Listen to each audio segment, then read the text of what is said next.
Praise the lord. ఎలా ఉన్నారు? నా స్పిరిచువల్ జర్నీలో నేను నేర్చుకున్న ఒక చిన్న పాఠం గురించి నేను మీతో డిస్కస్ చేయాలనుకుంటున్నాను. యూజువల్ గా మనకి ఎప్పుడైనా జ్వరం వచ్చిందంటే మనం ఏం చేస్తామండి, మన యూనివర్సల్ టాబ్లెట్ ఒకటి ఉంది కదా డోలో, అది తీసేసేసుకుంటాం కదా.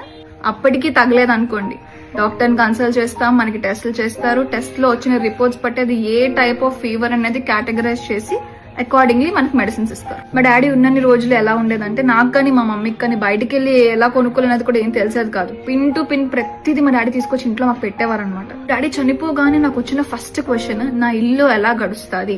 సో ఆ ప్రాబ్లమ్ బట్టి నేను చాలా బాధపడి, జనరల్ గా మనం డోలు వేసుకుంటాం కదా, అలా జనరల్ గా అందరూ అడిగినట్టే వెళ్ళి, ప్రభువా నా కుటుంబాన్ని నువ్వు పోషించాలి ప్రభువా, నువ్వు పోషించాలి ప్రభువా అని ప్రార్థన చేస్తూ ఉండేదాన్ని. డెంగ్యూ అయినా, మలేరియా అయినా, టైఫాయిడ్ అయినా, ఏదైనా జ్వరమే. కానీ ప్రతి జ్వరానికి డోలో పనిచేయలేనప్పుడు ప్రతి సమస్యకి ఒకేలాంటి ప్రార్థన ఎలా పనిచేస్తుంది? వాక్యం చదువుతున్నప్పుడు నా పర్స్పెక్టివ్ కంప్లీట్ గా మారిపోయింది.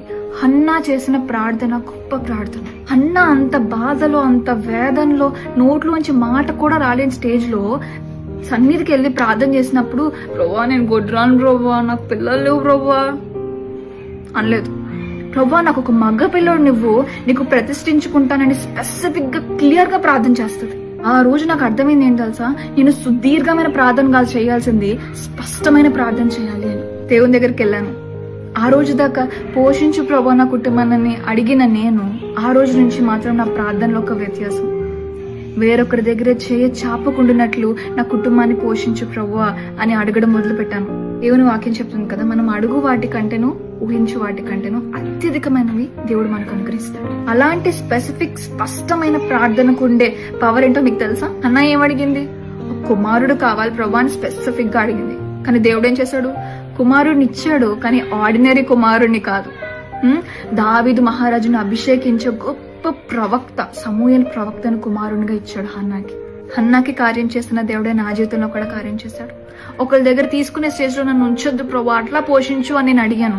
కానీ దేవుడు మాత్రం తీసుకోవడం కాదు కదా, ఇంకొకరికి ఇచ్చే స్టేజ్ లో నన్ను, నా కుటుంబాన్ని పెట్టాడు. How miraculous is that. ఇలా చాలా మంది ఉపవాసం ఉండి ప్రార్థన చేస్తున్నారు కదా. సో నేను మీకు ఇచ్చేసాను, ప్రభు నాకు ఇది కావాలి ప్రభు అని స్పెసిఫిక్ గా ప్రార్థన చేయడం నేర్చుకోండి. మీరు అడిగేవి సరైనవి, శ్రేష్టమైనవి అయితే దేవుడు ఖచ్చితంగా మీకు అనుగ్రహిస్తాడు. లేదు మీరు అడిగేవి శ్రేష్టమైనవి కాదు అని దేవునికి అనిపిస్తే, మీరు అడుగు వాటికన్నా అధికంగా దేవుడు మీకు ఇచ్చి మిమ్మల్ని తృప్తి పరుస్తాడు.